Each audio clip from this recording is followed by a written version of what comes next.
On the top deck we have a flying bridge with another steering station, and as well a sun deck with a barbecue and a table lounge area for evenings or whatever. Basically our mode of operation, what I'll do is for a party of 6 I'll tow 3 16-foot Lunds powered by 99 Hondas, and we use these boats to fish inshore. And just traveling about. The only time we actually fish off the main cruiser here is when we're down rigging for lake trout during the summer months. Most of my clientele comes from the Midwest of the U.S., Minnesota, Wisconsin, Illinois. I roughly 80% of the people are from there, and the remainder are from Southern Ontario. I think what we can offer is first-class service, good meals, good fishing, and our accommodation is right up to snuff.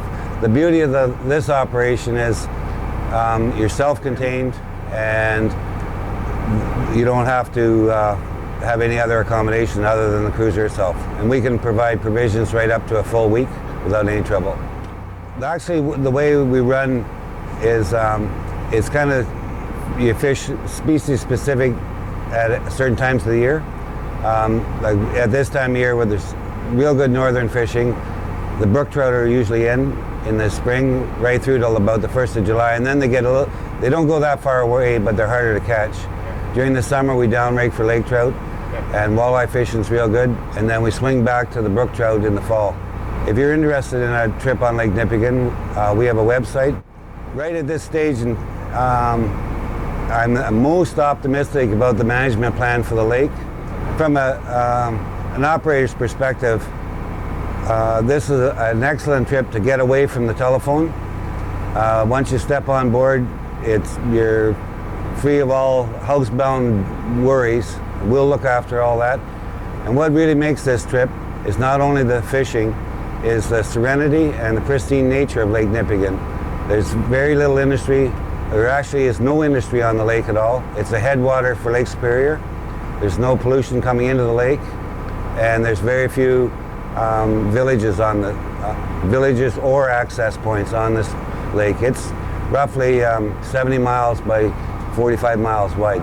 From my perspective, my highest priority is the safety and comfort of my customers. We have a radio, a VHF radio that contacts the mainland or ship to ship. I also have a Globestar satellite telephone. Adventures that I'm trying to promote in the last couple of years are eco trips where we can take kayakers or canoeists out onto the lake. They can paddle it to various spots. We can give them a destination and pick them up in the evening, where they can come into the cruiser for a full meal and a hot shower and a good night's rest, and then repeat the adventure the next day. Actually, the cruiser will be acting as the mothership for the kayakers. Yeah, in closing, I'd like to just say that we have no control over the weather, but one thing I can guarantee is a safe passage, excellent meals, and great accommodation on Lake Nipigon. One of our mottos is, on this lake, size does matter. Well, say goodbye to Nighthawk Charter's boat, and we're just going to head up around the next really nice green point here. There's a tributary coming in, a really nice swampy river, and at this time of year, just after the ice is left, all the northern pike go in there to lay the eggs. They spawn early spring like this, and with a sandbar up there, they're going to hang around and lay around the sand and actually gather warmth from the sun. So they're going to be in really shallow water. It should be fairly easy to catch. We'll get around this point. We're noticing some remnants of an old forest fire burn that took out most of the trees here. So there's not much greenery. Might even give us an opportunity to see a moose in the river. So we'll speed our way along and see what we can bring in the boat. Now this is beautiful. Bright day. It's going to really make the lure shine. I see a start to all the weed beds growing up in here now. We're just coming into the entrance of this river mouth. You can see the main lake out behind us, the dark blue water. But you see how things really got murky and brown. It's absorbing all the nutrients and minerals from the water and the decaying plants and trees, giving it a little more of a brown tinge. But this is just perfect. You know, throughout the summer, these weeds are going to grow up 2 to 3 feet high in here. But right now, the pike are buried in them. There'll be a few on the edge. It's important that we try some top water lures and lures that'll get us in there without getting snagged up on the weeds and some of the branches. We can access and get our casts into there. I think we'll pull some nice fish out.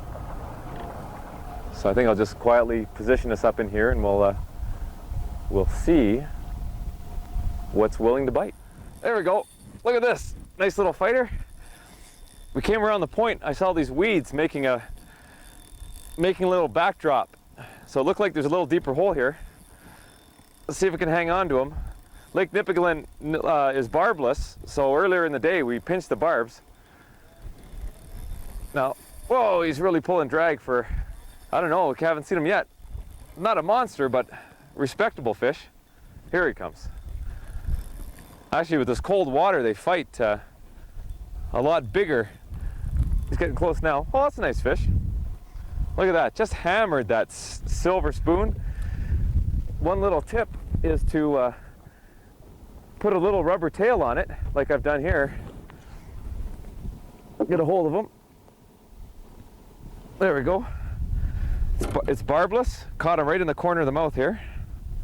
Comes right out. Look at that. There's a respectable, very fresh, cold northern pike. Just a beauty. Now what I'm going to do is just take a quick measurement of this fish. I'm going to have to just tuck him down here by the seat for a second. And he looks like he is 26 and a half. So we are going to catch 1 or 2 fish for our dinner tonight. This one fits right in that slot limit. So I'm just going to tuck him away in the fish box and we'll see what else this river can produce. The last few days there's been a lot of rain and a low front. So the northerns have moved into the deeper holes here. So we're going to try and pull them out of there. They won't be as aggressive as they normally are. It takes about a day to 2 days after a heavy rain for fish to turn back on. And I think there's even some lightning up this way.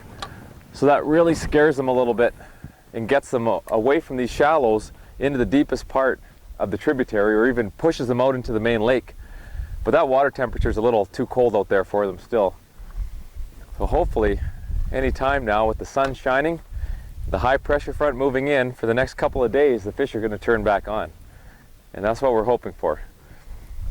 So by putting on some silver lures, we're using all different types, spinner baits, inline spinners, rapalas, you know, more with a silver pattern, with some white attached to it. Really bright type of lure. Imitates smelt, imitates cisco and herring, which these big northerns feed on. So hopefully that by matching nature, we have a better than average chance of bringing some nice fish. Look at that, there we go, just what I was talking about. It just started to move a little bit. We're in the, just came around the sandbar, and pow! Look at that, oh, look at this rod go, woo! I don't know. Here he comes, not a monster fish. But boy, look at, it's really pulling this drag for a small guy. That's what this cold water does. The cold water gives these fish such immense energy. They just don't tire out. See, look at this. This is not a huge fish by any means, but boy, did he ever hit that hard. They're always fun, regardless of the size. Here he comes. He's right here. Whoa! Think about northern pike once they see the boat. Look at that. They just take right off. They use that whole very long and thin body and just dart. I'll pick them up.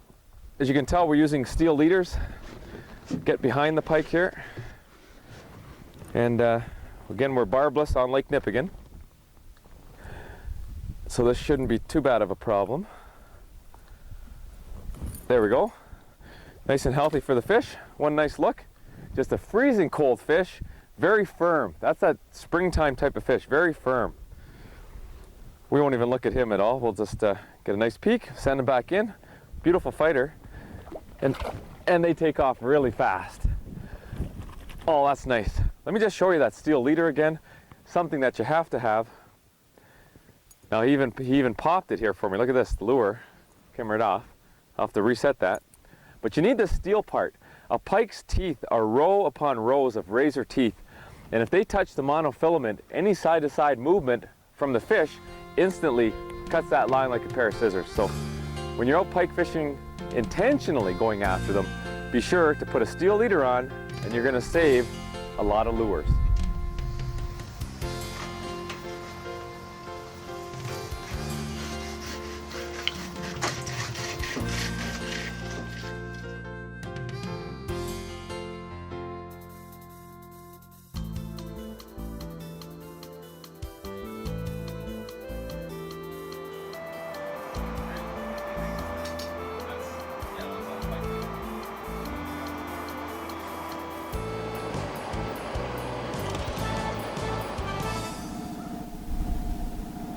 There's a tap.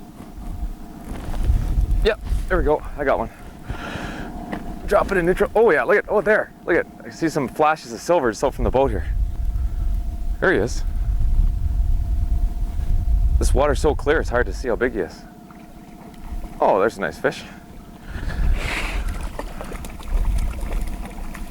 Oh, you gotta keep a little bit of tension on him, or with this barbless hook, he could spit that. Got him on a jig fly, a muddler minnow pattern jig fly. I'm just gonna grab this net. It'd be nice to have a cotton glove. There we go. There's a nice fish. You notice these rubber nets are really nice for the fish as well. If you have that cotton net, they really can get hung up in it. I'll bring him in for a second. There we go. Now the lure's caught up. Wet my hand first before trying to touch a trout. And we're really twisted up in here, actually in this rubber net as well. I'm going to show you just a beautiful fish. You don't see colors like that. Just dazzling chrome and silver. White tipped fins. The back, reticular markings, very big camouflage. So when they're laying amongst the rocks, you can hardly see them at all. Gonna have to give him a little, there we go, a little undo twist. And there, pop that hook out. Yeah, he was aggressive. People don't give brook trout the credit that they deserve. They are ferocious feeders. Okay, oh, he's nice and cold. So it gives them all a spunk. And again, whoa, beautiful fish. We'll get him a nice release here. Drop him in the water. Get a chance to breathe. Look at that, there, oh, beautiful. That water's so clear, right to the bottom. We're watching the boulders come off nice and shallow, and then there's a point where they teeter and drop straight down. If you keep the boat in the darker water, casting up into the shallow water, you'll actually see it look tan. So you're casting up there, the fish are right on the break. So it goes from tan water to a dark emerald green. Keep the boat back far enough that you can cast up into the shallows, and these fish are just darting out after it from the shadows of the boulders and some of the big trees that have fallen into the water and decaying, and give them a nice brush pile or a house to stay under and ambush their prey. And remember, brook trout are aggressive feeders, so it's going to take you a lot of casts. That's where we're working. Dozens and dozens of casts before you get a hit, but it's well worth it. Those beautiful brook trout are just pieces of gold up here in this pristine cold water. Whoa, look at that. This is great. Oh, I saw the nice, oh, much better looking fish. White tip fins. Let me take a peek here. Whoa, he's just pulling line, beautiful. Look at how clear that water is. Woohoo, we can see that fish a couple feet down. Yes, that's exciting. I'll bet you there's more fish like that in here. Woo, he's just not giving up. That cold water gives him a lot of strength. Whoa, yes, really nice. I'm gonna get this net ready. Quick enough here, one-man operation. There we go. You know what I like the best? Look at that, again, it's just a beautiful fish. The water's clear. Wow, can you ever see that? You can see 20 or 30 feet down in this lake. It is crystal.